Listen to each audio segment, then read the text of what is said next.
கல்யாணிக்கு முன்னாடி அந்த பசங்க எல்லாருமே கத்துக்கிற பசங்க எல்லாருமே உங்களுக்கே தெரியும் நினைக்கிறேன் பரதநாட்டிய செட்டப் எப்படி இருக்குன்னு சொல்லிட்டு அந்த கண்ணாடி நொறுங்கி விழுந்து இந்த ஃபிராக்ஷன் ஆஃப் த செகண்ட் அந்த குழந்தை மட்டும் கத்தலைன்னா என்ன வேணாலும் நடந்திருக்குமாங்க. மொத்தமாக அப்படியே விழுந்திருக்குது.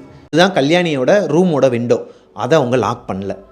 ஸோ அதை ஓப்பன் பண்ணி பார்த்தா உள்ளுக்குள்ள கல்யாணி தான் அழுதுகிட்டு இருக்கிறாங்க. வேற ஒரு வாய்ஸில் கல்யாணியோட முகமே வேற மாதிரி இருக்கான். ரொம்ப ஒரு மாதிரி எப்படி சொல்கிற, இந்த இறந்து போனவங்களோட உடல் இருக்கும் பார்த்துருக்கீங்களா, வெளிர் நிறமாக இருக்கும், ரத்த ஓட்டமே இல்லாமல் ஒரு மாதிரி வெள்ளையாக இருக்கும். அந்த மாதிரி இருக்குதான் கல்யாணியோட முகம்.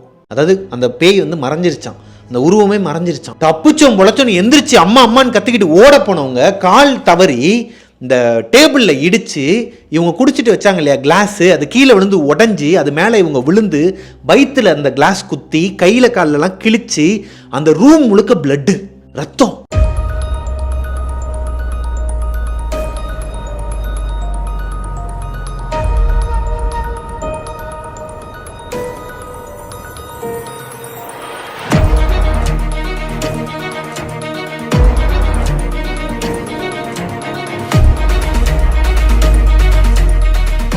அம்மான்னு சொல்லி கத்துறாங்க. அவங்க அம்மா என்னமா ஏதோ சொல்லிட்டு உள்ள வந்து பார்த்தா ரூம் முழுக்க ரத்தம்.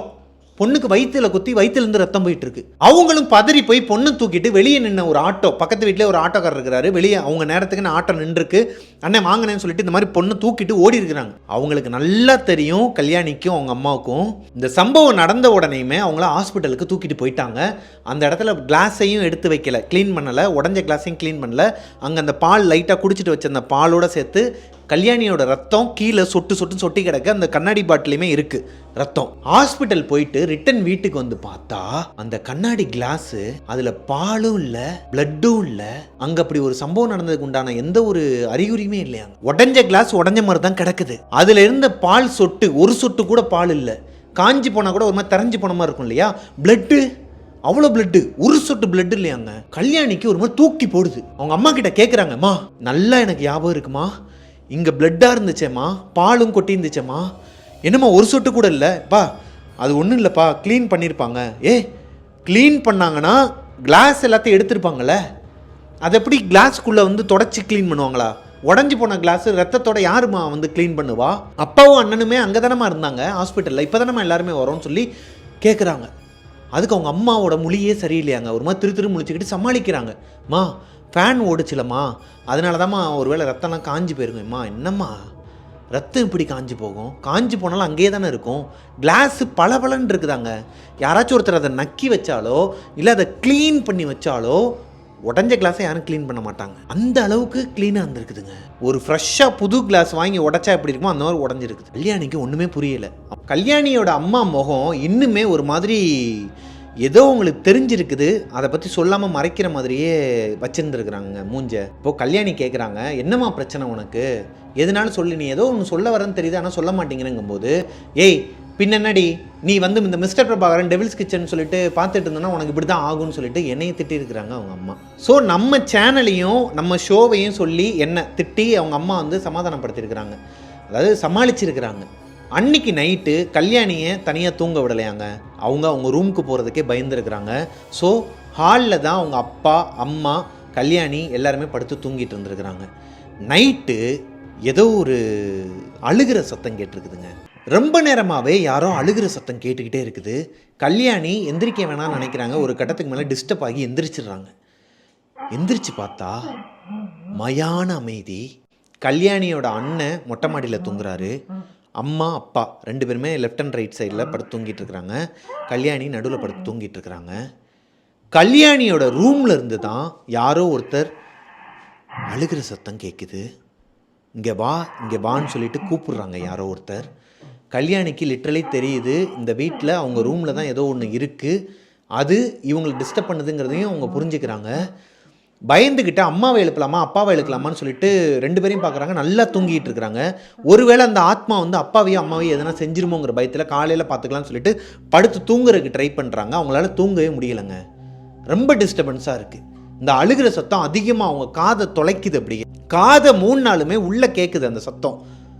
என்னடா இதுன்னு சொல்லி அவங்க யோசிச்சுட்டு இருக்கும்போது லைட்டை யாரோ போடுறாங்க ஹாலில். டக்குன்னு திரும்பி பார்த்தா கல்யாணியோட அப்பா எந்திரிச்சு லைட்டை போட்டு அங்கிட்டு இங்கிட்டு பார்த்துட்டு இருக்கிறாரு. என்னப்பா என்னாச்சு? உங்களுக்கும் அந்த சத்தம் கேட்டுச்சா? எந்த சத்தம்? இப்போ கல்யாணியோட அம்மாவும் எந்திரிச்சிடுறாங்க. 2 பேருமே முகத்தை பார்த்துக்கிறாங்க. கல்யாணியோட அம்மாவும் அப்பாவும் ஒருத்தருக்கு ஒருத்தர் முகத்தை பார்த்துக்கிறாங்க. சத்தம் கேட்டுச்சான்னு கேட்ட உடனே, இல்லையே கேட்கலையே. ஏன் அப்புறம் எதுக்கு எந்திரிச்சிங்க? எதுக்காக லைட்டு போட்டிங்க? இல்லை நான் ரெஸ்ட் ரூம் போகிறேன் அதனால தான் லைட்டு போட்டேன். இல்லையே நீங்கள் ரெஸ்ட் ரூம் போகிறீங்கன்னா அங்கே தானே லைட் போடுங்க, ஏன் ஹாலில் போட்டிங்க? ஏன் ஹாலில் போடக்கூடாதா? என்னாச்சு உனக்குன்னு சொல்லி 2 பேருமே கோரஸாகவே பேசிகிட்டு இருந்துருக்குறாங்க. இல்லைப்பா எனக்கு ஏதோ அழுகிற சத்தம் கேட்டுச்சு, நான் டிஸ்டர்ப் ஆகி எந்திரிச்சேன். அதில் தானே நீங்களும் டிஸ்டர்ப் ஆகி எந்திரிச்சிங்க, உங்களுக்கும் அழுகிற சத்தம் கேட்டுச்சுல? ஆமாப்பா கேட்டுச்சு. பக்கத்தில் யாருன்னா பசங்க அழுவாங்க. பையனோட வாய்ஸ் இல்லைப்பா, அது ஒரு பொண்ணோட வாய்ஸு. ஆமாப்பா நம்ம பெரியம்மா இருக்காங்க இல்லையா பக்கத்து வீட்டில், அவங்க வீட்டில் வந்து அந்த பொண்ணு வந்து ஊர்லேருந்து வந்திருக்குது, ஹாஸ்டல்லே தங்கி இருக்குது. இங்கே வந்து ஏதோ பிரச்சனை போல தான் அழுதுட்டு இருக்குமோ என்னவோ, விடு இதெல்லாம் என்னன்னு சொல்லி என்னமோ சொல்லி சமாளிக்கிறாங்க. கல்யாணிக்கு தெரியுது இவங்க அப்பாவும் அம்மாவும் ஏதோ ஒரு விஷயத்த மறைக்கிறாங்க. இவங்க ஹாஸ்பிட்டல் போயிட்டு வர வழியில் தான் அவங்க ஆளுமே கார்த்தியுமே வந்து திட்டிட்டு போயிருக்கிறாரு. ஏண்டி இந்த மாதிரிலாம் உனக்கு நடக்குது? நல்லா தானே பேசிகிட்டு இருந்த, நீ எதனா ஆலோசனேஷன் பண்ணுறியா? நீ முதல்ல இந்த மாதிரி சேனல் பார்க்குறதெல்லாம் நிப்பாட்டுன்னு அவரும் என்னை தான் திட்டி இருக்கிறாரு. இந்த மாதிரி நீ பார்த்தனா உனக்கு இந்த மாதிரி தாட்ஸ்லாம் வரத்தான் செய்யும், நீ ஏன் வந்து ஹாலோசினேஷனில் இருந்துக்காத அப்படி இப்படின்னு சொல்லி திட்டிட்டு தான் போயிருக்கிறாரு. ஸோ இவங்க அப்பா அம்மாக்கிட்டையும் திட்டு வாங்க வேணாம், இதுக்கு மேலே சொன்னால் நம்மளை தான் பைத்தியக்காரன்னு சொல்லுவாங்கன்னு சொல்லிட்டு படுத்து தூங்கியிருக்கிறாங்க. அவங்களும் ஒரு 5 நிமிஷத்தில் ரெஸ்ட் ரூம்லாம் போயிட்டு வந்து படுத்து தூங்கிடுறாரு அவங்க அப்பாவும். படுத்து தூங்கி ஒரு 1 மணி நேரம் இருக்குமாங்க, 12:30 மணியோ 1 மணியோ சொன்னாங்க. அந்த டைமில் வெளியே ஏதோ ஒரு சத்தம் கேட்குது. கவனிக்கும் போது தான் தெரியுது ஏரியா ஸ்ட்ரீட் டாக்ஸ் எல்லாமே ஒன்று சொன்ன மாதிரி இவங்க வீட்டை பார்த்து கத்திக்கிட்டு இருக்குதாங்க. நம்ம அஸ் யூஸ்வல் எல்லா கதையிலையும் பார்க்குற மாதிரி தான் ஹவுலிங் பண்ணிகிட்டு இருக்கு, ஊழ விட்டுட்டு இருக்குது இவங்க வீட்டை பார்த்த மணிக்க. இப்போ அந்த ஸ்ட்ரீட் டாக்ஸோட சத்தத்தை தாண்டி ஏதோ ஒரு சத்தம் கேட்குது, யாரோ ஒருத்தவங்க ஏதோ பேசிக்கிட்டு இருக்கிற மாதிரி சத்தம் கேட்குது. இவங்க உத்து கவனிக்கிறாங்க, இவங்களால கவனிக்க முடியலை. இந்த நேரத்தில் அந்த ஸ்ட்ரீட் டாக்ஸ் கத்துறதுனால அவங்க அப்பாவும் அம்மாவும் எந்திரிச்சிடுறாங்க. மறுபடியும் என்னாச்சுமா நீ தூங்கலையான்னு சொல்லி கேட்குறாங்க. ஏன்னா இவங்க எந்திரிச்சு பார்க்குறக்காண்டி போயிட்டுருக்காங்க. மெயின் டோரை ஓப்பன் பண்ணலாமா வேணாமான்னு சொல்லிட்டு மெதுவாக போயிட்டு இருக்கும்போது அவங்க அப்பா அம்மா எந்திரிச்சதுக்கப்புறமா மாட்டிக்கிறாங்க. இல்லைப்பா வெளியே ஏதோ சத்தம் கேட்குது. ஆமாப்பா ஏதோ சத்தம் கேட்குது, நாய்ங்கெல்லாம் கத்துது, நீ இப்போ தான் படுத்து தூங்கு. இல்லை ஏதோ வேறு ஏதோ சத்தம் கேட்குது, ஜக்கம்மான்னு சொல்லிட்டு சத்தம் கேட்குது. ஆமாப்பா அந்த மாதிரி கோடாங்கி வருவாங்க, நைட்டு வந்து குறி சொல்லிட்டு போவாங்க, வீட்டை பார்த்து சொல்லிட்டு போவாங்க. சரி அவர் என்ன சொல்கிறான்னு கேட்போம் வாங்கன்னு சொல்லி கூப்பிட. ஏம்மா என்னம்மாச்சு உனக்கு, நீ ஏம்மா இப்படிலாம் பண்ணிகிட்டு இருக்க, உன்னோட பிஹேவியரே சரியில்லை, படுத்து தூங்குமான்னு சொல்லி அவங்க அப்பா அரட்டி இருக்கிறார். இவங்களும் வேறு வழி இல்லாமல் படுத்து அழுக ஆரம்பிச்சிருக்கிறாங்க. என்னமோ சொல்கிறாங்க, ஏன் என்னை வந்து இவ்வளோ ஒரு மாதிரி பண்ணிகிட்டு இருக்கீங்க நேற்றுலேருந்து, நான் சொல்கிறத கொஞ்சம் கூட காதிலே வாங்க மாட்டேங்கும்போது அவங்க அம்மா சொல்கிறாங்கம்மா படுத்து தூங்கு, காலையில் வருவாங்க. இந்த மாதிரி குறி சொல்கிறவங்க நைட்டு வராங்கல்ல கோடாங்கி, அவங்க காலையிலையும் வருவாங்க, வந்து சாப்பாடு இல்லை எதனா காசு எதனா நம்மளால் முடிஞ்சதை அவங்களுக்கு கொடுக்குறத வாங்குறதுக்காண்டி வருவாங்களாங்க, கொடுக்குறத வாங்குறதுக்காண்டி வருவாங்களாம். அப்படி வரும்போது அவர் என்ன சொன்னாருங்கிறத கேட்டுக்கலாம். டைம் பார்த்தியா, அன்டைமில் நீ வெளியே போய் பார்க்குறேன்னா அப்புறம் அப்பா திட்டமாட்டாரா? ஒருவேளை சடுகுடுப்புக்காரங்க மாதிரி வேறு யாராச்சும் வந்திருந்தாங்கன்னா என்ன பண்ணுவ, படுத்து தூங்குன்னு சொல்லி தூங்க வச்சுருக்குறாங்க. காலையில் ஒரு 8 மணி இருக்குமாங்க. கல்யாணி எந்திரிச்சதுக்கப்புறமா அவங்க ரூம்குள்ளே போகிறதுக்கே பயமாக இருக்குது. வாஷ்ரூமுக்கு ஹாலில் இருக்கிற காமன் பாத்ரூம் தான் யூஸ் பண்ணுறாங்க. இவங்களுக்கு கம்ஃபர்டபுளாக இல்லைங்க. குளிக்கணும்னா இப்போ அவங்களோட பாத்ரூமுக்கு தான் போகணும். ஆனால் பயம், அங்கே எதனா இருக்குமோ, இருக்குது ஆல்ரெடி அவங்க பார்த்துட்டாங்க. நைட்டு வேறு ஒரு அழுகிற சத்தம், ஏகப்பட்ட மிஸ்ட்ரியாக இருக்குது அந்த பாத்ரூம். அங்கே போகாமல் வெளியே போயிட்டு முதல்ல ஃபேஸ் வாஷ் பண்ணிட்டு வந்துடலாம், ப்ரஷ் பண்ணியிருக்கிறாங்க. அப்போ தான் ஃபேஸ் வாஷ் பண்ணுறதுக்காக வீட்டை சுற்றி போகும்போது அங்கே அந்த சடுகுடுப்புக்காரர் வந்திருக்கிறாருங்க. இவங்க ஃபேஸ் வாஷ் பண்ண போகிற இடத்துக்கு பக்கத்தில் இவர் ஆப்போசிட்டில் வந்திருக்கிறாரு. அம்மா தாயே, அம்மா இங்கே வாம்மா அப்படின்னு சொல்லி கூப்பிட்டுருக்கிறார். இவர் சத்தம் கேட்டோன்னே உங்கள் அப்பாவும் அம்மாவும் இவங்கள தான் மானிட்டர் பண்ணிகிட்டு இருந்திருக்கிறாங்க போல். இவர் சத்தம் கேட்டோன்னே அங்கேருந்து ஓடி வந்திருக்கிறாங்க. கல்யாணிக்கு ஒன்றுமே புரியலை. அப்பா அம்மா ஏன் நம்மளை மானிட்டர் பண்ணிக்கிட்டே இருக்கிறாங்க, நம்மளே ஏன் வாட்ச் பண்ணிக்கிட்டே இருக்கிறாங்க, நம்ம வெளியே போய் ஃபேஸ் வாஷ் பண்ணுறதுக்கு தானே வந்தோம். இவர் சத்தம் கேட்டதும் இவர் வரதை பார்த்துட்டு ஏன் அப்பாவும் அம்மாவும் உடனே வரணும் வெளியே? சரி இருக்கட்டும், சொல்லுங்க ஐயா, என்ன எதுக்கு என்னை கூப்பிட்டீங்கன்னு சொல்லிட்டு கல்யாணி கேட்குறாங்க. அவங்களுக்கு முன்னாடியே அவங்க அம்மா கேட்குறாங்க, என்ன சாமி சொல்லுங்கள், என் பொண்ணு தான், என்ன விஷயம்? அம்மா தாயி, இந்த பொண்ணு ஒரு ஆபத்தில் இருக்குது தாயி, இந்த பொண்ணு போகக்கூடாத ஒரு இடத்துக்கு போயிட்டு வந்துருச்சு தாயி, அங்கே இருக்கிற ஒரு கன்னி இவளை விரட்டி விட்டு வந்து வீடு வரைக்கும் வந்துருச்சு தாயி, இப்போ அந்த கன்னி இந்த பொண்ணோட உயிரை கேட்குது தாயி, இந்த பொண்ணு எவ்வளவோ போராடிட்டு இருக்கு பாவம், இந்த பொண்ணை காப்பாற்ற முடியாது தாயி, இந்த பொண்ணை காப்பாற்றுறதுக்காகவே இந்த வீட்டில் ஒரு வயசான ஆத்மா இருக்குது தாயி, அந்த ஆத்மா தான் இந்த பொண்ணை அந்த கன்னிக்கிட்டேருந்து காப்பாற்றிக்கிட்டு இருக்கு இப்போ வரைக்கும். ஆனால் அந்த வயசான ஆத்மாவால் இந்த பொண்ணை காப்பாற்ற முடியாது தாயி, ஏன்னா அவங்களால முடியலை. அந்த கன்னி ஆத்மா வந்து ரொம்ப சக்தி வாய்ந்ததாக இருக்குது. சீக்கிரமாகவே உன் பிள்ளைய எங்கேயாச்சும் கூட்டு போ, மந்திரிச்சு கூட்டு வா, எங்கேயாச்சும் கரெக்டான இடத்துக்கு கூட்டு போ தாயி, இல்லைனா உன் குழந்தையோட உயிருக்கே ஆபத்துங்கிற மாதிரி சொல்லியிருக்கிறாரு. இப்போ கல்யாணிக்கு ஒரு மாதிரி தூக்கி போடுதுங்க. இப்போ தான் உங்களுக்கு புரியுது, அவங்களுக்கு மட்டுமே ஆலோசனேஷனாக நடக்குதுன்னு, அதாவது சொன்னால் தப்பாக நினச்சிப்பாங்களோன்னு மனசில் வச்சுருந்த விஷயத்த ஒருத்தர் ஓப்பனாக போட்டு உடைக்கிறாரு. அதுவும் வயசான ஆத்மா காப்பாற்றுதா, கன்னி பேய் உள்ளே இருக்குதா, யார் இவங்கலாம், என்ன நடக்குது நம்ம வாழ்க்கையில், போகக்கூடாத இடம்னா எங்கே போகணும்னு சொல்லி இவங்களுக்குள்ளே ஏகப்பட்ட குழப்பம் வருதுங்க. இப்போது கல்யாணியோட அம்மா கேட்குறாங்க, என் பொண்ணோட உயிரை காப்பாற்றணும்னா நான் என்ன பண்ணணும் சாமி, கொஞ்சம் சொல்லுங்கன்னு சொல்லி அழுக ஆரம்பிக்கிறாங்க. நீ உடனே எதனா ஒரு இடத்துக்கு கூட்டு போய் உன் பொண்ணுக்கு பிடிச்சிருக்கிற அந்த பேயை ஓட்டி விடுத்தாயி, உன் பொண்ணோட உயிரை காப்பாற்று தாயின்னு சொல்லிட்டு அங்கேருந்து கிளம்பிட்டாராங்க. அந்த சடுகுடுப்புக்காரர் போனதுக்கப்புறமா கல்யாணியோட அம்மாவும் அப்பாவும் ஏங்கி அழுக ஆரம்பிச்சிருக்கிறாங்க நடு ரோட்டில் நின்றுக்கிட்டு வீட்டுக்கு வெளியே. இப்போ கல்யாணி கேட்குறாங்க, ஏம்மா அழுகிறீங்க, ஏன்ப்பா அழுகிறீங்க, என்ன ஆச்சு, நீ உங்கள் 2 பேரோட ஆக்டிவிட்டீஸுமே நான் கவனிச்சிக்கிட்டு தான் இருக்கிறேன், ஏன் இப்படி என்கிட்ட பிஹேவ் பண்ணுறீங்க, எனக்கு என்ன ஆச்சு சொல்லுங்கள் ப்ளீஸ் அப்படின்னு கேட்கும்போது, அதெல்லாம் ஒன்றும் இல்லை, எதுவும் கேட்காத, நீ போய் குளிச்சுட்டு வா, நம்ம ஒரு இடத்துக்கு போகிறோன்னு சொல்லிட்டு குளிக்க சொல்லியிருக்கிறாங்க. இவங்களும் குளிச்சுட்டு வந்ததுக்கப்புறமா காரில் ஏற்றிக்கிட்டு எங்கேயோ கூட்டு போயிட்டுருக்குறாங்க. இவங்களுக்கு ஒன்றுமே புரியலை, என்ன நடக்குது, எங்கே கூட்டு போகிறாங்க, இவங்களுக்கு ஆல்ரெடி ஏதோ ஒரு விஷயம் தெரிஞ்சிருக்குதா, நம்மக்கிட்ட மறைக்கிறாங்களா, எங்கே தாம்மா போகிறோன்னு சொல்லி அழுத்தி கேட்கும்போது, ஆல்ரெடி முதல்ல இவங்க குறி சொல்கிற ஒரு இடத்துக்கு போனாங்க இல்லையா, ஒருத்தரை பார்க்குறதுக்கு போனாங்க இல்லையா, அங்கே கூட ஒரு பேய் பிடிச்சி ஒரு பொண்ணை ஓட்டிக்கிட்டு இருந்தாங்க இல்லையா, ஒரு பொண்ணுக்கு பேய் ஓட்டிகிட்டு இருந்தாங்க இல்லையா, அங்கே தாண்டி போகிறோம் அப்படின்னு சொல்லிட்டு அவங்க அப்பா சொல்கிறாங்க. அதுக்கு அவங்க அம்மா சொல்கிறாங்க, ஏங்க பௌர்ணமி அன்னைக்கு தானங்க கூட்டு வர சொன்னார், நம்ம ஏங்க முன்னாடியே கூட்டு போகணும் அப்படிங்கும்போது, அதெல்லாம் ஒன்றும் இல்லை, இப்பயே கூட்டு போகணும், அவர் என்ன சொன்னார்னு கேட்டல சடுகுடுப்புக்காரரு, இதுக்கு மேலேயும் பொறுமையாக இருக்க முடியாதுமா, பரதநாட்டியம் கிளாஸை தாண்டி தானமா நம்ம அந்த குறிப்பாக்குற இடத்துக்கு போகணும், கல்யாணியை அவளோட பரதநாட்டியம் கிளாஸில் இறக்கி விட்டு போயிடலாம், தேவைப்பட்டால் மட்டும் அவளை வந்து கூப்பிட்டுக்கலாம், சாமி சொன்னார்னா வந்து கூப்பிட்டுக்கலாம், சரியான்னு சொல்லி கேட்டது அவங்க அம்மாவும் ஓகேங்க அதான் சரின்னு படுது, அவளை இங்கேயே விட்டு போயிடலான்னு சொல்லிட்டு பரதநாட்டியம் கிளாஸுக்கு வெளியே கல்யாணியை மட்டும் இறக்கி விட்டு போயிருக்கிறாங்க. கல்யாணிக்கு ஒரு பக்கம் சந்தோஷம், இன்னொரு பக்கம் வருத்தம். என்னென்னா அவங்களோட உடம்பு நல்லா சரியில்லை, கையில் காலெல்லாம் பேண்டேஜ், ஃபுல்லாக அந்த கையை கிழிச்சது வயிறில் கிழிச்சது இதெல்லாம் பேண்டேஜ் போட்டு தான் இருக்கிறாங்க. ஆளே ஒரு மாதிரி உடஞ்சி போய் தான் இருக்கிறாங்க. அது ஒரு பக்கம் வருத்தம். இன்னொன்று என்ன நடக்குதுன்னே தெரில அவங்க வாழ்க்கையில், எதனால் இவங்களை தனியாக விட்டுட்டு அவங்க மட்டும் அந்த குறி சொல்கிற இடத்துக்கு போகிறாங்கங்கிறதும் தெரியலை. அந்த வருத்தம் ஒரு பக்கம் இருந்தாலும், இன்னொரு பக்கம் இவங்களுக்கு உயிராக நினைக்கிற டான்ஸ் நடராஜர் சிலையை பார்க்க போகிறாங்க. இவங்க வந்து அது ஒரு கோயிலாக பார்க்குறாங்க இவங்களோட கிளாஸை. அப்படி இருக்கும்போது அந்த கோயிலுக்குள்ளே போகலான்னு நினைக்கும்போது இவங்களால போக முடியலையாங்க. உடம்புலாம் எரிய ஆரம்பிச்சிருக்குது. யாரோ ஒருத்தர் இவங்களை பிடிச்சி இழுக்கிற மாதிரி இருந்திருக்குது, தடுக்கிற மாதிரி இருந்திருக்குது. இவங்க இந்த மாதிரி ஒரு ஃபீல் வந்து இவங்களுக்கு வந்ததே கிடையாதாங்க. 5 வயசுலேருந்து அந்த கிளாஸுக்கு போயிட்டுருக்குறாங்க. இவங்களுக்கு இந்த மாதிரி ஒரு ஃபீல் வந்ததே கிடையாதான். யாரோ ஒருத்தங்க லிட்ரலி இவங்களை பிடிச்சி பின்னாடி இழுக்கிற மாதிரி இருக்குதான், உடம்பெல்லாம் எரியுதான். ஒரு மாதிரி கத்தி இருக்கிறாங்க, ஆன்ட்டு கத்திக்கிட்டு இருக்கும்போது உள்ளே இருக்க ஜூனியர்ஸ் குட்டி குட்டி பசங்களாம் இவங்க கிளாஸ் எடுப்பாங்களே அவங்களாம் வந்துட்டு இவங்கள பார்த்த ஆர்வத்தில் அக்கா வந்துட்டாங்க, அக்கா வாங்கக்கா, ஏன்க்கா வெளியே நிற்கிறீங்கன்னு கேட்டுருக்குறாங்க. இவங்களால பதில் சொல்ல முடியல. இவங்க கையில் போட்டிருக்க அந்த கட்டு இதெல்லாம் பார்த்துட்டு இவங்களோட உடல்நிலையை பார்த்துட்டு அந்த குழந்தைங்களாம் கேட்குறாங்க, என்னாச்சுக்கான்னு சொல்லி கேட்கும்போது, கீழே விழுந்துட்டேன்டா, ஆக்சிடென்ட் ஆயிடுச்சுன்னு அந்த குழந்தைங்களே பிடிச்சி இழுத்துட்டு போகிறாங்க உள்ளே. இவங்களும் போயிடுறாங்க. போனதுக்கப்புறமா இவங்க மேம் வந்து, ஏன்பா இந்த நிலமையில் நீ வந்து எதுக்கு வந்த கிளாஸுக்கு, நீ இன்றைக்கி வந்து கிளாஸு வேணாம், அட்டன் பண்ண வேணாம், நீ கிளாஸ் எடுக்கிறியா, ஜதி சொல்கிறியா, ஜதி மட்டும் சொல்கிறியா அப்படிங்கிற மாதிரி கேட்டிருக்கிறாங்க. சரின்னு சொல்லிவிட்டு அந்த கட்டையை ஒன்று எடுத்து வைக்கணுமாங்க. அதை எடுத்து வைக்கிறதுக்காக போயிருக்கிறாங்க. எப்பயுமே ஈஸியாக எடுத்து வச்சுருவாங்க. அதை இவங்களால தூக்க முடியலையா, செம்ம வெயிட்டாக இருந்திருக்குது, ஹெவி வெயிட்டாக இருந்திருக்குது. அதை இவங்களால தூக்கவே முடியலை. ரொம்ப போராடி இருக்கிறாங்க.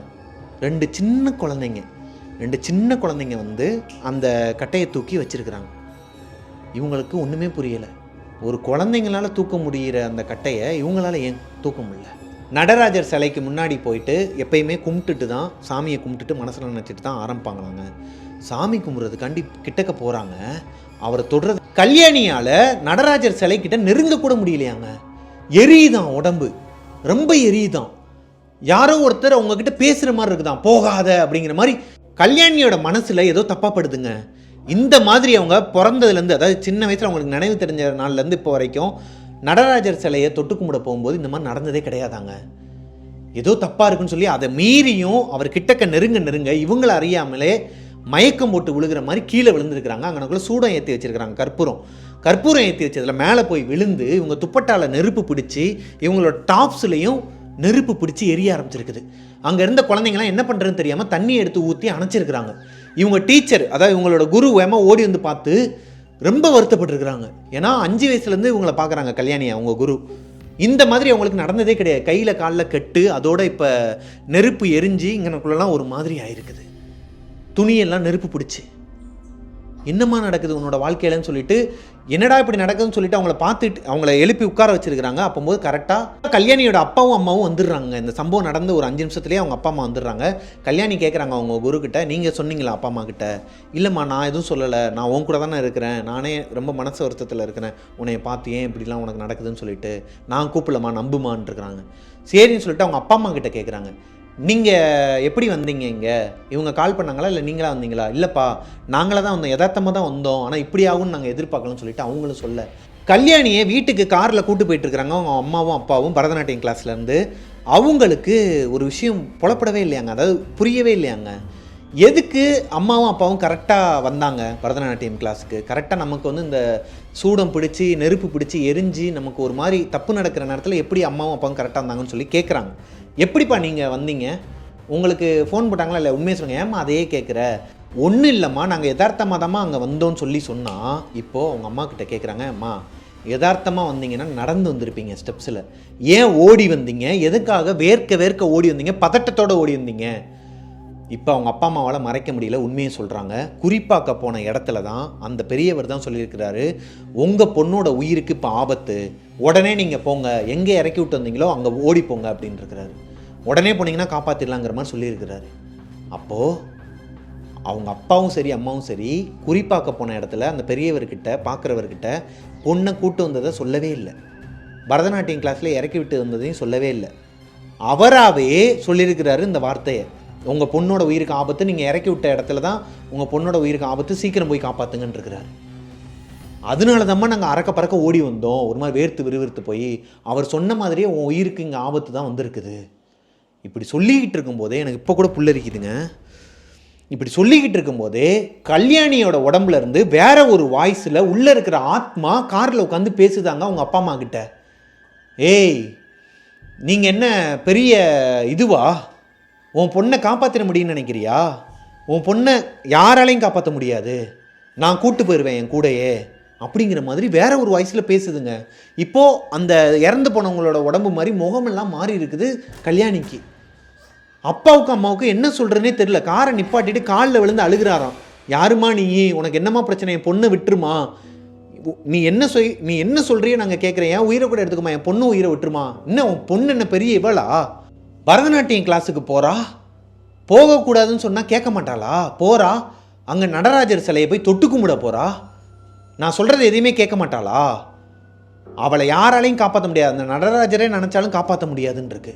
இப்போ அவங்க அப்பா அழுதுகிட்டே, ஐயோ அந்த நடராஜரை கட்டி தானே அழுவா, சின்ன வயசுலேருந்தே நடராஜரை தானே கும்பிட்டுருக்கா, என் பொண்ணை அந்த சாமி கூட காப்பாற்றலையே மா, விட்டுருமான்னு சொல்லிட்டு காலில் விழுந்து அழுதுகிட்டு இருக்கிறாராங்க. அழுதாலுமே அந்த ஆத்மா என்ன சொல்லுதுன்னா, உன் பொண்ணை என்கிட்டேருந்து அந்த நடராஜரை கூட காப்பாற்ற முடியாது, உன் பொண்ணை நான் கூட்டு போயிடுவேன், முடிஞ்சதை பார்த்துக்கோ அப்படிங்கிற மாதிரி சவாலாக பேசிட்டு வேற மாதிரி இருந்துருக்குதுங்க. அப்படியே மயக்கம் போட்டு விழுந்துருச்சான். இவங்க அப்பாவுக்கும் அம்மாவுக்கும் என்ன பண்ணுறது என்ன செய்யறது ஒன்றுமே புரியலையாங்க. வீட்டுக்கு கூட்டு வந்திருக்கிறாங்க அழுதுகிட்டு. வீட்டுக்கு வந்து பார்த்தா ஒரு கார் நின்றுருக்கு. யாருன்னா கார்த்தி, அதாவது இவங்க லவ்வர் இருக்காங்க இல்லையா, கல்யாணியோட லவ்வர் இருக்கார் இல்லையா கார்த்தி, அவங்க அப்பா அம்மா, அதாவது மாமா அத்தை பையன் எல்லாருமே வந்து வீட்டுக்கு இந்த பொண்ணு கேட்குறக்காண்டி வந்திருக்கிறாங்க. இந்த நேரத்துலையா வரணும்னு சொல்லிட்டு அப்பாவும் அம்மாவும் உள்ளே போகிறாங்க. கல்யாணியும் எந்திரிச்சிடுறாங்க. அவங்களுக்கு நடந்தது எதுவுமே ஞாபகத்தில் இல்லை. இப்போ அவங்க அப்பா கிட்ட கேட்குறாங்க, என்னப்பாச்சு, நான் ஏதோ கேட்டேன், நீங்கள் என்ன நடந்ததுன்னு தெரில, நான் தூங்கிட்டேனா? ஆமாம்மா நீ தூங்கிட்ட, உனக்கு உடம்பு சரியில்லைல்ல, சரி இப்போதைக்கு எதுவும் பேசாத, வந்திருக்கவங்க முன்னாடி எதுவும் பேசணும், வா வீட்டுக்குள்ளே போகலான்னு சொல்லி கூட்டு போகிறாருங்க. வந்தவங்களுக்கு காஃபி டீலாம் போட்டு கொடுத்ததுக்கப்புறமா சம்பந்தம் பேசுறதுக்கு ஆரம்பிக்கும் போது கல்யாணி மறுபடியும் அந்த ஆத்மா அவங்களோட உடம்புக்குள்ளே வந்து வெளியே அவங்க அத்தை மாமா கிட்ட கண்ட மணிக்கு பேசியிருக்குதுங்க, தப்பு தப்பாக பேசியிருக்குது. ஏய் யார்ரீ நீ, எதுக்கடி கால் மேலே கால் போட்டு உட்காந்துருக்குற, வெளியே போடி எந்திரிச்சு அப்படிங்கிறது. அவங்க லவ்வர் வந்து கேட்டிருக்கிறாங்க, ஏய் என்னடி பேசுகிற, அம்மாவை என்ன ஒரு மாதிரி பேசிகிட்டு இருக்கிற, என்னாச்சு உனக்கு அப்படின்னு சொல்லி கேட்கும்போது, ஏய் நீ யார்ரா சும்மா நசன்ட்டு ஃபோனை போட்டு பேசிக்கிட்டே இருப்பியா, எரிச்சலை கலப்பாத அப்படின்னு சொல்லிட்டு அசியசியமாக திட்ட ஆரம்பிச்சிருக்கிறாங்க. இவங்களோட ஆக்டிவிட்டீஸ் பிடிக்காம என்னங்க பொண்ணு வளர்த்து வச்சுருக்கீங்கன்னு சொல்லிட்டு அந்த அத்தை மாமா இவங்களோட லவர் 3 பேருமே திட்டிட்டு கிளம்பிட்டாங்களாம். உங்கள் பொண்ணே வேணாம், உங்கள் பொண்ணை நீங்களே வச்சுக்கோங்க, எங்கள் பையனுக்கு வேறு பொண்ணு பார்த்துக்கிறோன்னு சொல்லிட்டு கிளம்பி போயிட்டாங்களாம். இவங்களே என்ன பண்ணுறதுன்னு தெரியாமல் அழுதுகிட்டே, அவங்கக்கிட்ட சொல்லவும் முடியாது இவங்களுக்கு பேய் பிடிச்சிருக்குன்னு சொன்னால் எப்படி, அதுக்கு நான் மட்டும் பொண்ணை ஏற்றுப்பாங்களா வீட்டில், சரி அப்புறமா சொல்லி புரிய வச்சுக்கலாம்னு சொல்லிட்டு இவங்களும் எதுவுமே சொல்லாமல் விட்டாங்களாங்க. அன்னைக்கு நைட்டு ஒரு 12 மணி இருக்குமாங்க. நல்லா தூங்கிட்டு இருக்கிறாங்க, ஹாலில் படுத்து தான் தூங்குறாங்க. அம்மா அப்பா கல்யாணி, அவங்களோட அண்ணன் வந்து வேலை விஷயமா வெளியே போயிருக்கிறாரு, வெளியூர் போயிருக்கிறாரு. இவங்க 3 பேர் மட்டும்தான் ஹாலில் படுத்து தூங்கிட்டு இருக்கிறாங்க.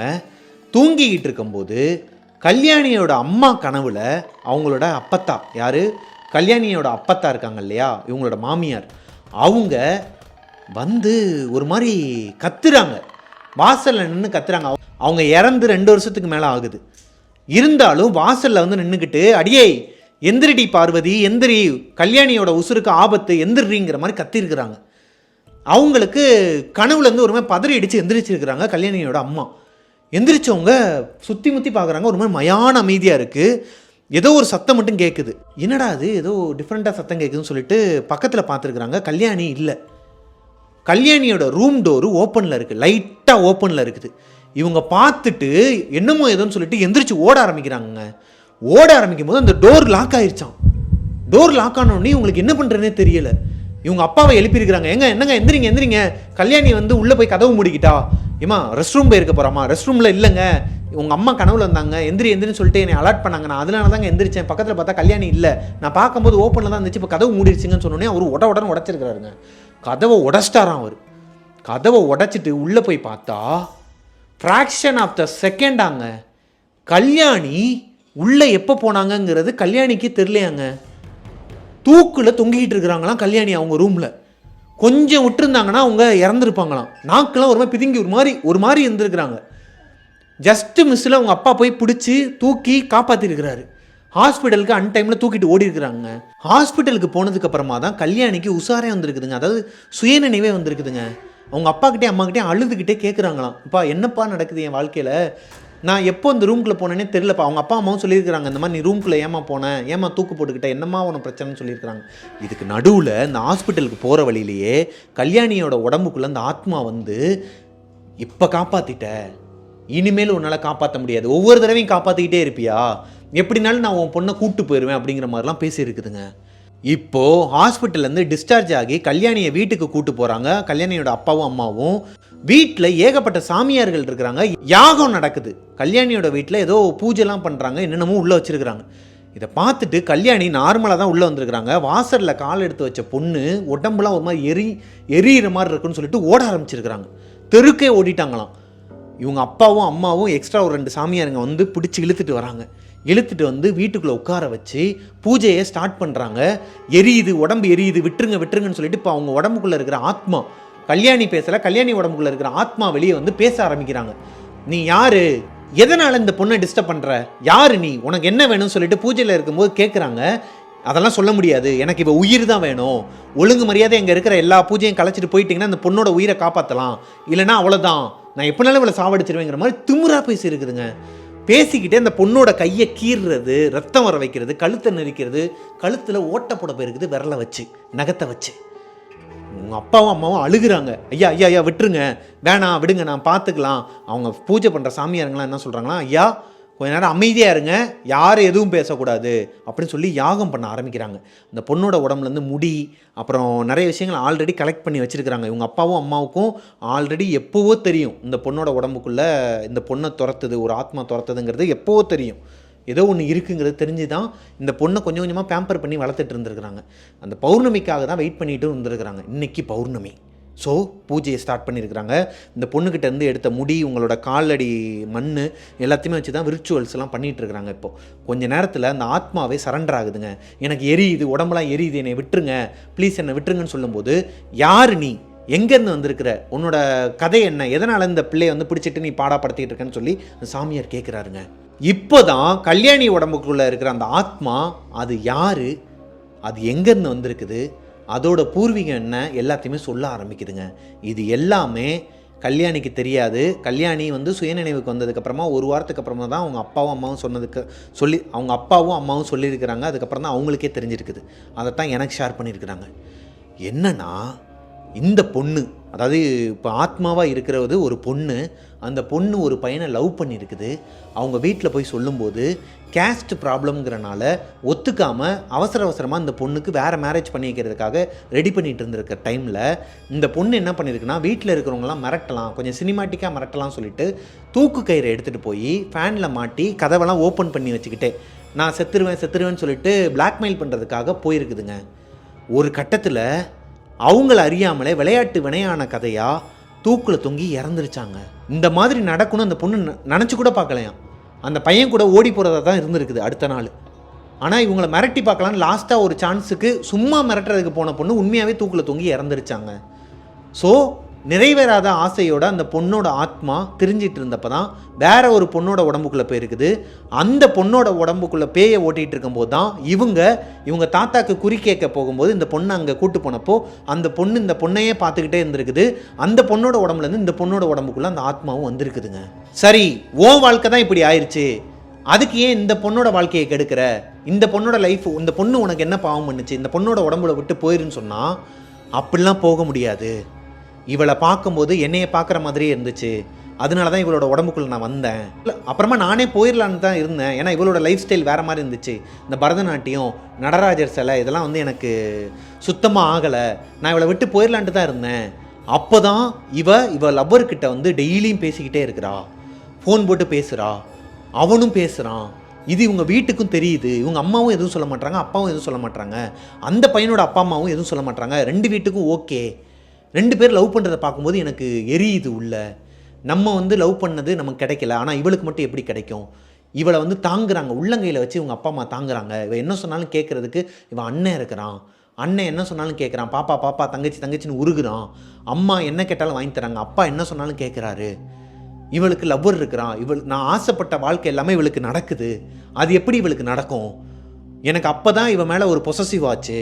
நமக்கு கிடைக்காத எதுவுமே இவளுக்கு கிடைக்கக்கூடாது, இவளை வந்து உயிரோடு அழிச்சிடணும்னு சொல்லி நான் முடிவு பண்ணேன். அப்போ தான் ஒரு ஆத்மா என்னை டிஸ்டர்ப் பண்ணுது.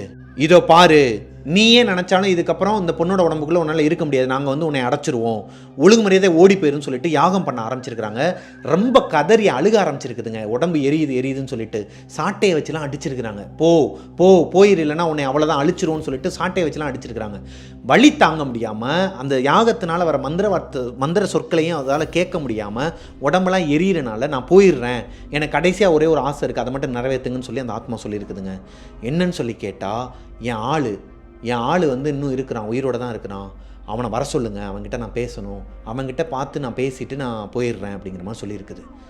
மறுபடியும் அடிக்க ஆரம்பிச்சிருக்கிறாங்க. இல்லை, நான் நம்பர் சொல்கிறேன்னு சொல்லிட்டு ஃபோன் நம்பர் சொல்லியிருக்குதுங்க.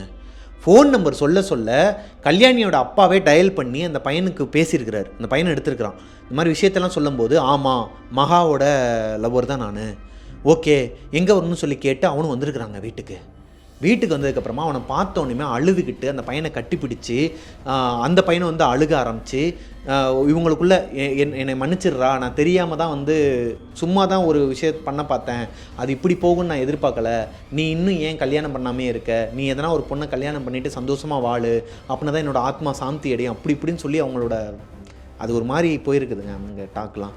இப்போது அதெல்லாம் முடிஞ்சதுக்கப்புறமா அவங்க லவ்வர் என்ன சொல்லியிருக்கிறாருன்னா, மகா நீ இறந்துட்ட, நம்ம சந்தோஷமாக இல்லை, நம்மளோட வாழ்க்கை அழிஞ்சிருச்சு, சதஞ்சிருச்சு. இந்த பொண்ணு என்ன பாவம் பண்ணுச்சு, இந்த பொண்ணோட அப்பா அம்மா என்ன பாவம் பண்ணாங்க, அவங்க லவ்வர் ஒருத்தன் இருக்கிறான், உங்களை பார்க்கும்போது நம்ம ஞாபகம் வரலையா உனக்கு, ஏன் இப்படிலாம் பண்ணுற, நீ போயிரு அப்படிங்கிற மாதிரி சொல்லிவிட்டு கையை எடுத்து கும்பிட்டு அழுது இருக்கிறாருங்க அவரும். இப்போது இந்த ஆத்மாவும் அழுதுகிட்டே ஒரு கட்டத்துக்கு மேலே மயக்கம் போட்டு விழுந்துருது. அவரும் கிளம்பிடுறாரு. இந்த பூஜையும் முடிஞ்சிருது. இந்த பொண்ணோட தலையிலேருந்து முடி எடுத்து ரிச்சுவல்ஸ்லாம் பண்ணி இந்த பொண்ணோட யூஸ் பண்ண துணிகள்லாம் வச்சு அவங்க ஊரில் ஒரு தெப்பக்குளம் இருக்குமாங்க, அங்கே போய் விட்டாங்களாம் அந்த சாமியாருங்களாம். ஸோ அடுத்து கொஞ்சம் மாதங்களில் இந்த பொண்ணுக்கு உடம்பு நிலை சரியாகுது. பழைய மாதிரி கொஞ்சம் கொஞ்சமாக திரும்பிக்கிட்டு வராங்க. வெயிட் லாஸ் ஆனவங்க, சப்பிகள்னு சொன்னாங்க இல்லையா, வெயிட் லாஸ் ஆகி ரொம்ப ஒரு மாதிரி உடஞ்சி போயிருந்தவங்க இப்போ கொஞ்சம் கொஞ்சமாக மறுபடியும் சப்பிகள் ஆயிடுறாங்க. இப்போது அவங்க அத்தை பையன் அவங்கக்கிட்ட போய் அவங்க அப்பாவும் அம்மாவும் பேசுகிறாங்க. இந்த மாதிரி நடந்தது எல்லாத்தையுமே சொன்னதுக்கப்புறமா அவங்க வீட்லேயும் ஏற்றுக்கிறாங்க. ஐயோ என்னை மன்னிச்சிருமான்னு சொல்லிட்டு அவரும் வந்து புரிஞ்சுக்கிட்டு இந்த பொண்ணுக்கு கல்யாணமும் நடக்க போதாங்க. கல்யாணத்துக்கு நம்மளையும் இன்வைட் பண்ணியிருக்கிறாங்க. அதாவது அர்ஜுனோட பெரிய ஃபேனாக அவங்க அம்மா, இந்த பொண்ணு இருக்காங்க இல்லையா, இன்றைக்கி லீவா, இன்றைக்கி தைப்பூசங்கனால வானர கூட்டங்களை வச்சுக்கிட்டு உள்ளே ஒன்று இருக்குது வெளியே ஒன்று இருக்குது, இன்னும் இப்படி கத்திக்கிட்டு இருக்காங்க. விளையாட்டா உசுறு போகிற மாதிரி கத்துறான்பா, என்னமோ எதுன்னு நமக்கே பதறுது. அர்ஜுனோட பெரிய ஃபேனாங்க அவங்க அம்மா. ஆக்சுவலாக இந்த கதையில் சொன்ன கல்யாணிங்கிற பேர், அப்புறம் ஊர் பேர் எல்லாமே கற்பனை பெயர்கள் தான், புனை பெயர்கள் தாங்க. அவங்களுக்கு இப்போ கல்யாணம் நடக்க போகுது. இப்போ இன்னும் கொஞ்ச நாளில் நம்மளுக்கு இன்விடேஷனுமே வச்சுருக்குறாங்க. அதனால் அவங்களோட பேரோ ஊரோ எதுவுமே மென்ஷன் பண்ண வேணாம்னு சொல்லிட்டாங்க. அவங்க ஆளுக்கிட்ட, அந்த லவ் பண்ணி இப்போ கல்யாணம் பண்ணிக்க போகிறாங்க இல்லையா, அவங்க மாமா கிட்ட இந்த வீடியோவை காட்டுவாங்களாம். அவருக்கு மட்டும் தெரிஞ்சால் போதும். ஸோ நீங்கள் இந்த வீடியோவில் எந்த ஒரு இதுவுமே மென்ஷன் பண்ணாதீங்க ஒரிஜினலை அப்படிங்கிற மாதிரி சொல்லிட்டாங்க. நானும் மென்ஷன் பண்ணல. அவங்க சொன்ன கதையை அப்படியே நான் உங்ககிட்ட என்னோடய நரேஷனில் ஒப்படைச்சிட்டேங்க. இந்த ஸ்டோரி எனக்கு ரொம்பவே பிடிச்சிருந்தது, உங்களுக்கும் பிடிச்சிருக்குன்னு நினைக்கிறேன். உங்களுக்கு பிடிச்சிருந்துச்சு அப்படின்னா லைக் பண்ணிடுங்க. உங்களோட வீட்லேயும் இதே மாதிரி எதனா அமானுஷங்கள் நடந்திருக்குது, அதை என்கிட்ட ஷேர் பண்ணணும்னு நினச்சிங்கன்னா டிஸ்கிரிப்ஷனில் என்னோடய இன்ஸ்டாகிராம் ஐடியை கொடுத்துருக்குறேன். அங்கே எனக்கு இன்பாக்ஸ் பண்ணுங்கள். மிஸ்டர் பிரபாகரன் யூடியூப் சேனலை சப்ஸ்கிரைப் பண்ணிடுங்க. பக்கத்தில் இருக்க பெல் ஐக்கானை தட்டி விட்டுருங்க. கூடிய சீக்கிரம் நம்ம அடுத்து 200K சப்ஸ்கிரைபர் நோக்கி நகர்ந்துக்கிட்டு இருக்கோம் வேகமாகவே. புதுசாக ஒரு கேமிங் சேனல் ஒன்று ஆரம்பிச்சிருக்கிறேன். PK கேம்வர்ஸ்ன்னு சொல்லிட்டு ஒரு புதுசாக ஆரம்பிச்சிருக்கிறாங்க. நிறைய பேர் சப்ஸ்கிரைப் பண்ணிட்டீங்க. நான் கம்யூனிட்டி போஸ்ட்டில் போட்டோன்னே நிறைய பேர் சப்ஸ்கிரைப் பண்ணிட்டீங்க. சப்போர்ட் பண்ணுற எல்லாருக்குமே மனமார்ந்த நன்றிகள்ங்க. அதில் இந்த PS5 நம்ம வாங்கியிருக்கோம் இல்லையா, அதில் நிறைய கேம்ஸ்லாம் விளாண்டு போட போகிறேன். நிறைய பேர் அதில் பேசிக்கிட்டே விளாடுங்கன்னு சொன்னீங்க. பட் அர்ஜுனை வச்சுக்கிட்டு அது எவ்வளோக்கு எவ்வளோ சாத்தியம்னு தெரில. முடிஞ்ச அளவுக்கு நான் அதையும் பண்ணுறேன். ஸோ நெக்ஸ்ட்டு இதை விட ஒரு சூப்பரான ஸ்டோரியில் உங்களை மீட் பண்ணுற வரைக்கும் பாய்.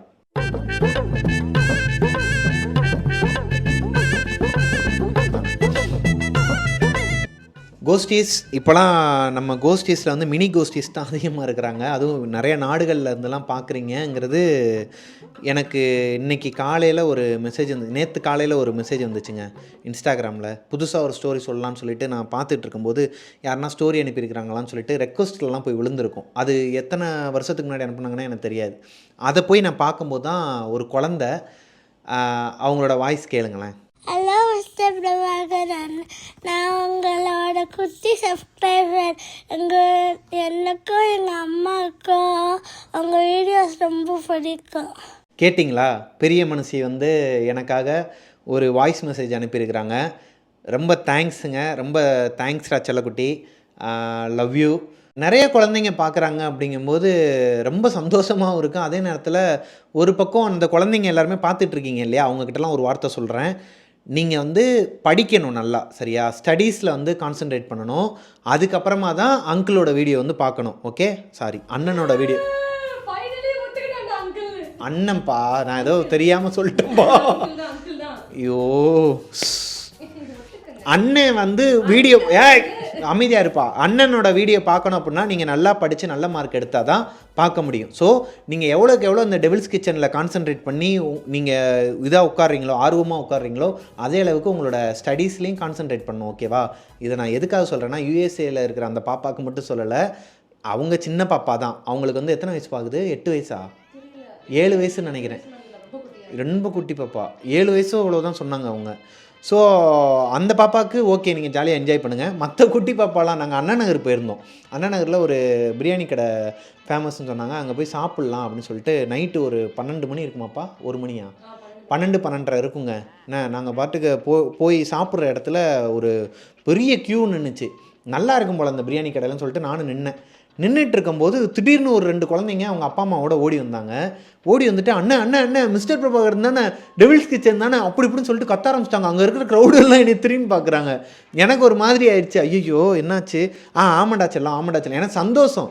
க்ரௌடில் அவ்வளோ பேருக்கு முன்னாடி நம்மளை கேட்குறாங்க. அதுவும் ஃபோட்டோலாம் எடுக்க சொன்னாங்க, எடுத்துகிட்டும் போனாங்க. நானும் எடுத்து வச்சுருந்தேன். அதை இப்போ ஃபோட்டோ போடுறேன் பாருங்களேன். நான் அவங்கக்கிட்ட வாக்கு கொடுத்துருந்தேன், அடுத்த வீடியோவில் உங்களோட ஃபோட்டோ நான் போடுவேன் அப்படின்னு சொல்லி. அதையும் பாருங்கள். இவங்க தாங்க இந்த 2 குட்டீஸ்க்குமே என்னை பார்த்தனையும் எக்ஸைட்மெண்ட்டில் என்ன பண்ணுறேன்னே தெரில. அவங்க கண்ணிலேயே தெரிஞ்சிச்சுங்க எனக்கு. தாருணிகா அண்ட் தனிஷ்கா, ஹாய்டா பாப்பா, ஹாய்டா செல்லங்களா. அவங்களுமே ஒரு ஹாய் சொல்ல சொன்னாங்க. அவங்க அம்மா அவங்க ரொம்ப பெரிய ஃபேனாக டெவில்ஸ் கிச்சனுக்கு, மிஸ்டர் பிரபாகரனுக்கு. ஸோ அவங்களுக்குமே ஒரு மிகப்பெரிய hi. Love you so much. எனக்கு ஒரு மாதிரி கண்ணெலாம் கலங்குது இப்போது. எதுக்குன்னா இந்த மாதிரி குழந்தைங்களோட சப்போர்ட்லாம் கிடைக்குன்னு எனக்கு சத்தியமாக நான் எதிர்பார்க்கவே இல்லை. பெரியவங்களுமே அப்படி தான். நாங்கள் அண்ணா நகர் போயிட்டு ரிட்டன் வந்துட்டு இருக்கும்போது ஒரு 2 பேர் பைக்கில் வந்து விரட்டிக்கிட்டே வந்தாங்க. எனக்கு ஏதோ தப்பாக படுதுன்னு சொல்லிட்டு நிப்பாட்டினோம். அப்புறமா பிரதர் நீங்கள் மிஸ்டர் பிரபாகரன் சேனல் தானே, எங்களுக்கு வந்து ஐடியில் வேலை பார்க்குறாங்களாம், அண்ணா நகருக்கு வந்திருக்கிறாங்க நைட்டு சும்மா அப்படியே ரவுண்ட்ஸுக்கு, உங்கள் வீடியோ பார்க்காம நாங்கள் தூங்க மாட்டோம் பிரதர், ரொம்ப சந்தோஷமாக இருக்குது, எங்கள் சிஸ்டர் வந்து லண்டனில் இருக்கிறாங்க, அவங்க வந்து உங்களோட பெரிய ஃபேனு, உங்கள் கூட ஒரு செல்ஃபி எடுத்துக்கலாமான்னு சொல்லிட்டு அவரும் எடுத்துகிட்டு போனார். இதெல்லாம் பார்க்கும்போது நமக்கு எப்படி இருக்குன்னா, இந்த அளவுக்கு ஆதரவு கொடுக்குறீங்கும்போது நான் இன்னுமே கான்சென்ட்ரேட் பண்ணி ஓட ஆரம்பிப்பேன். ஒரு சில கதைகளெல்லாம் தவிர்க்க முடியாத சூழ்நிலைகள் காரணமாக சில வார்த்தைகள்லாம் விட வேண்டியதாக இருக்குது. பேச்சுலர்ஸ் ரூமில் அந்த மாதிரி குடிக்கிறது இந்த மாதிரிலாம் இருக்கும் இல்லையா, அந்த மாதிரி ஸ்டோரியை நான் மோஸ்ட்லி தவிர்க்க பார்க்குறேன். அதுக்காகவே நான் இப்போ ஒரு ஐடியா வச்சுருக்கேன் அப்படின்னா, இத்தனால நான் இந்த யூடியூப்பில் நம்ம சேனலில் இந்த ஒரு ஆப்ஷனை யூஸ் பண்ணவே இல்லை, இப்போ இதுக்கப்புறமா யூஸ் பண்ணலான்னு இருக்கிறேங்க. காரணம் குழந்தைகள்லாம் பார்க்குறனால. என்னென்னா மெம்பர்ஷிப்னு ஒரு விஷயம் இருக்குதுங்க நம்ம சேனலில். மெம்பர்ஷிப் போட்டு பார்த்தீங்க அப்படின்னா இந்த மாதிரி கொஞ்சம் அடல்ட்டாக, இந்த குழந்தைங்களுக்கெல்லாம் பார்க்காத அளவுக்கு ரத்தம் தெறிக்க கதைகள்லாம் வருதுங்க. இதை சொன்னோம் அப்படின்னா நைட்டு எனக்கு தூக்கம் வராது. அதனாலே நான் அந்த மாதிரி கதைகள்லாம் இக்னோர் பண்ணிடுவேன்னு வச்சுக்கோங்களேன். அந்த மாதிரியான கதைகளை பார்க்கணும், நீங்கள் பார்க்கணும், நான் உங்ககிட்ட சொல்லணும் அப்படின்னா வாரத்துக்கு ஒரு 2 வீடியோலேருந்து 3 வீடியோ வரைக்கும் நம்ம அதில் போடுவோம். மெம்பர்ஷிப்னு சொல்லிட்டு ஒரு ஆப்ஷன் இருக்குது, அதோட டீட்டெயிலை நான் கீழே டிஸ்கிரிப்ஷனில் கொடுக்குறேன். நீங்கள் மெம்பர்ஷிப் போட்டு பார்த்தீங்க அப்படின்னா அந்த மாதிரியான பயங்கரமான கதைகள், இப்போவும் சொல்கிறேன், நம்ம யூடியூப் சப்ஸ்கிரிப்ஷனுக்கு நிறைய ரூல்ஸ் அண்ட் ரெகுலேஷன் இருக்குதுங்க. 1, மாசமானவங்களாக இருக்கக்கூடாது. 2வது 18+ தான் இருக்கணும். 3வது பயந்தவங்களாக இருக்கக்கூடாது. 4வது ஹார்ட் பேஷண்ட்டாக இருக்கக்கூடாதுங்க. இப்படி இருக்கிறவங்க மட்டும், இந்த 4 ரூல்ஸ்க்கு உள்ளே இருக்கிறவங்க மட்டும் சப்ஸ்கிரிப்ஷன் பண்ணி வச்சுக்கோங்க. பண்ணிக்கிட்டீங்க அப்படின்னா இந்த மாதிரி சிரிப்பு காட்டாமல் அதில் பியூர் வைபாக இருக்கும், பியூர் கோஸ்ட் வைபாக இருக்கும். அதுக்கு நான் கேரண்டி. நான் என்ன பண்ணேன்னு தெரில, இவங்க டெவில்ஸ் கிச்சன் பார்க்குறதுக்கும் அதுக்கு என்ன பிரச்சனைன்னு எனக்கு தெரில, எதுக்கு திட்டினாங்கன்னு தெரில. இப்படி தான் ஆல்ரெடி ஒரு ஸ்டோரியில் வந்தேன், அப்புறம் எதுக்கு பார்க்கணும்.